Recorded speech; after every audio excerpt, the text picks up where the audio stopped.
नमस्कार बच्चों, बीसीए वाले के इस सेशन में आपका स्वागत है, अभिनंदन है। और ये बीसीए वाला में क्लास 10 का ये मैथमेटिक्स का क्लास चल रहा है और ये अध्याय है नंबर 4 जिसका नाम है द्विघात समीकरण। ये चौथा अध्याय है। पिछले विगत कई क्लासों में हमने 3 अध्याय को पढ़ा। आप गेट लॉक कर दीजिए। हमने 3 अध्याय को पढ़ा, तो आज हम जानने वाले हैं कि द्विघात समीकरण होता क्या है, उनको कैसे सॉल्व करते हैं और उनको सॉल्व करने के कई तरीका है। उनमें से कौन कौन तरीका इस्तेमाल करेंगे। कुछ फार्मूला पे आधारित होता है, कुछ विवेचक होता है। इन सभी बातों पे हम आज चर्चा करेंगे। तो बात पहला ये है सर कि द्विघात समीकरण कहते किसे हैं। द्विघात, दो मतलब जिसका घात 2 हो, और समीकरण मतलब समीकरण, जो दो घात वाले समीकरण है उसे द्विघात समीकरण कहते हैं। और द्विघात समीकरण बराबर क्या होता है सर? तो द्विघात समीकरण बराबर होता है ax square plus bx plus c, ax square plus bx plus c, ax square plus bx plus c, जहां a बराबर 0 नहीं है।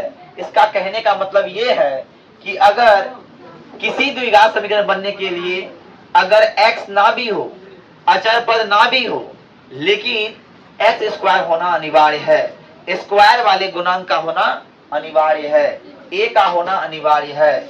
a रहेगा तो ही वह द्विघात समीकरण होगा, bc नहीं रहे चलेगा।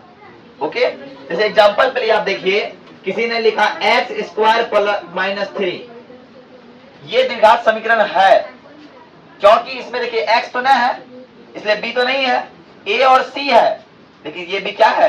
द्विघात समीकरण है। किसी ने लिखा 2y स्क्वायर माइनस 4y, क्या ये द्विघात समीकरण है? ये भी है। लेकिन अगर मान लिया किसी ने लिखा 4x प्लस 3, क्या ये द्विघात समीकरण है? ये द्विघात समीकरण नहीं है, क्योंकि ये स्क्वायर वाला का होना अति आवश्यक है, तभी ये द्विघात समीकरण होगा, अदरवाइज द्विघात समीकरण नहीं होता।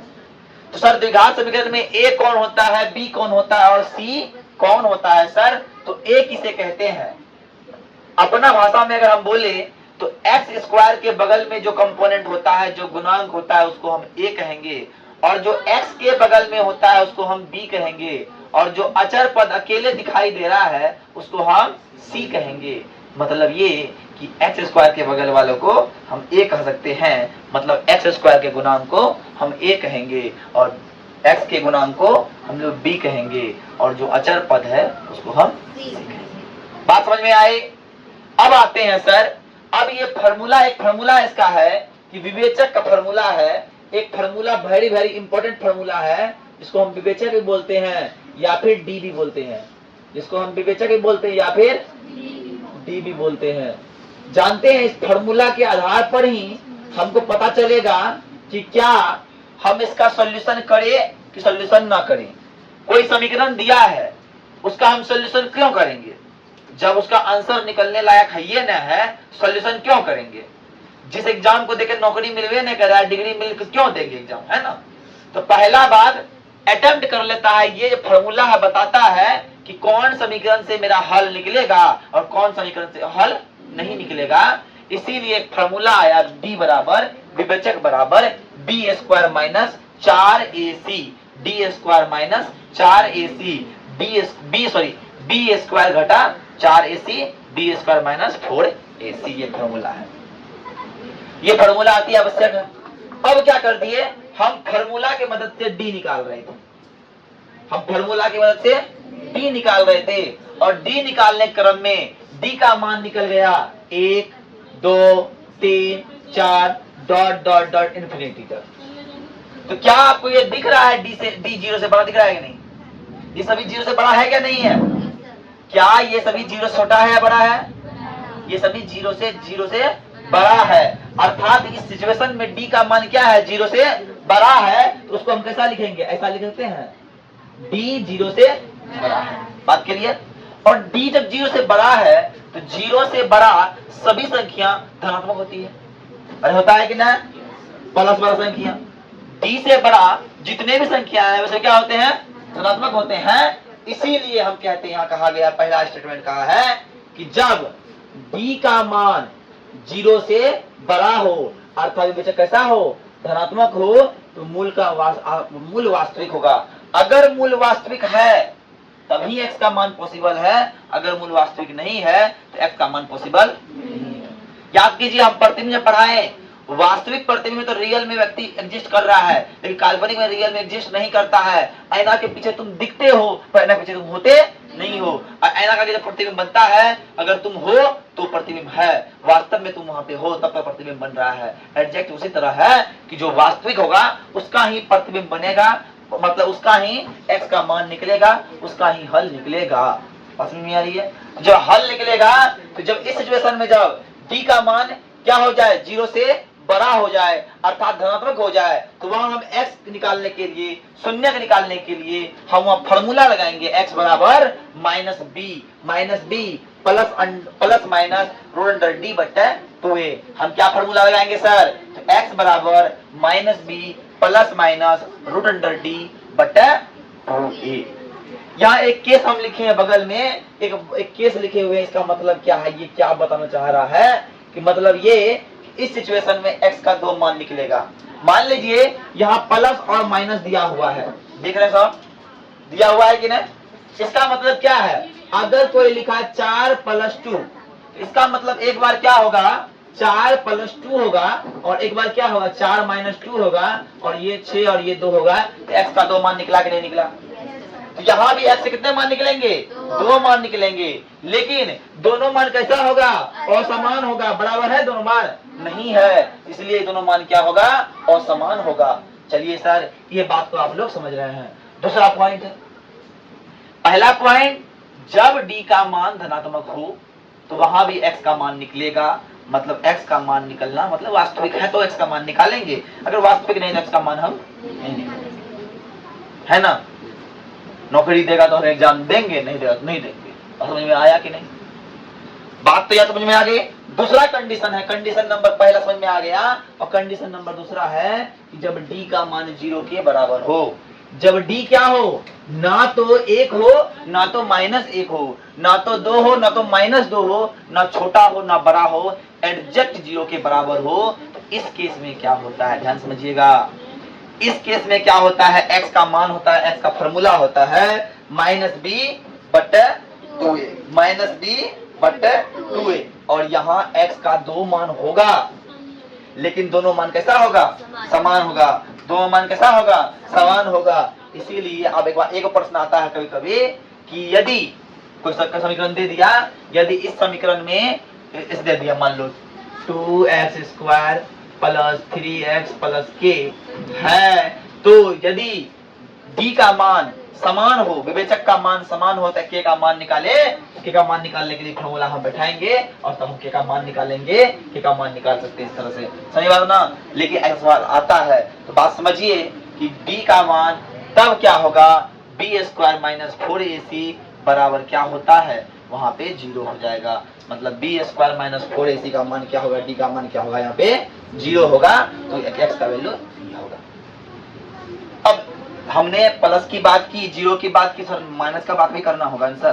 तो अब एक केस आता है माइनस में, अगर आ जाए, यहाँ देखिए d का मान अगर लिखा है किसी ने -1 -2 -3 -4 इन्फिनिटी तक, इसका मतलब क्या है, d 0 छोटा है।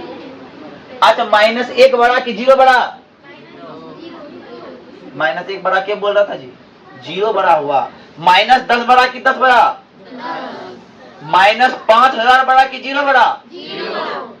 मतलब ये कि 0 से हमेशा छोटा है, इसीलिए d का मान जब 0 से छोटा हो जाए अर्थात धनात्मक हो जाए, हम क्या बोलेंगे, d छोटा है किससे?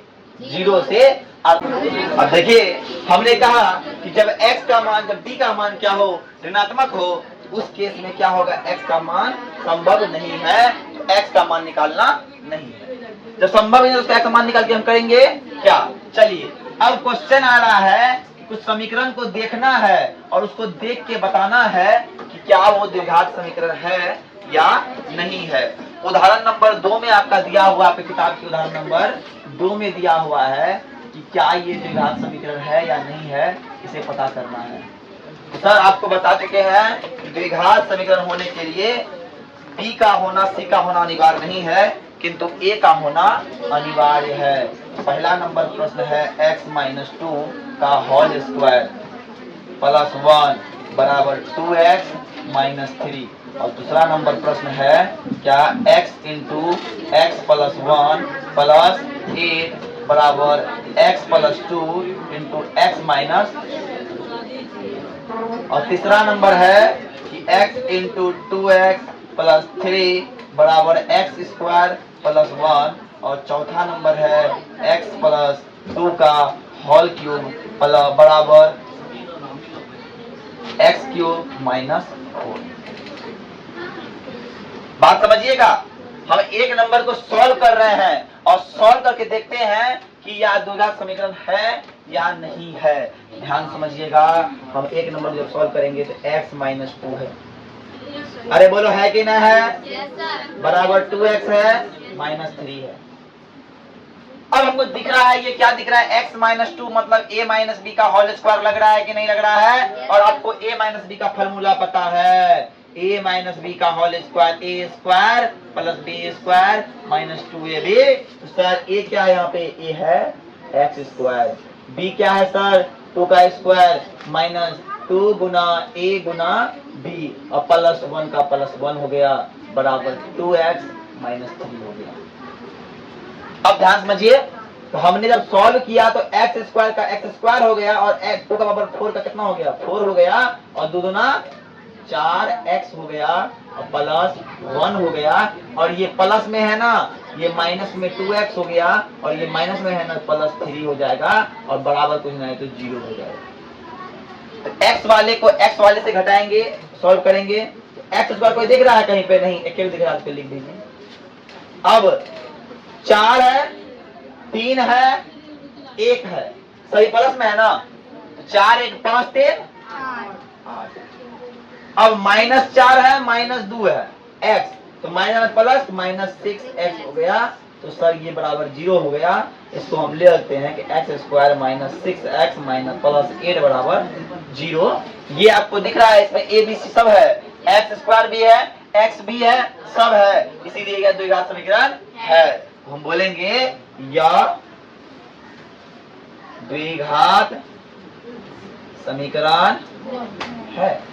अब देखिए नंबर 2 अगर हम बना रहे हैं, नंबर 2 को हम सॉल्व करके देख रहे हैं कि क्या है number 2, x into x plus 1 plus 8 equal x plus 2 into x minus, ध्यान समझिएगा, बगल वाले से गुना जब होगा तो x क्या हो जाएगा, x स्क्वायर हो जाएगा प्लस x हो जाएगा, ओके, बराबर 8 हो जाएगा, और ये क्या a minus B into A plus B हो रहा है, तो हो जाएगा क्या x स्क्वायर माइनस 2 का स्क्वायर, x स्क्वायर माइनस 2 का स्क्वायर, और ये दिख रहा है इधर भी x स्क्वायर इधर भी x खत्म हो गया, तो क्या बचा x प्लस 8 बराबर -4 बचता है, तो x बराबर x प्लस 8 प्लस 4 बराबर 0, x प्लस 12 बराबर 0 हो गया। और इस केस में आपको स्क्वायर वाला कोई कंपोनेंट नहीं दिख रहा है, तो हम कहेंगे अतः यह द्विघात समीकरण नहीं है, नहीं है। आई बात समझ में? तो आज इतना ही रहने दीजिए, कल के क्लास में इसको और ब्रीफली से बताया जाएगा। तो आज के लिए इतना ही। जय हिंद, जय भारत, धन्यवाद।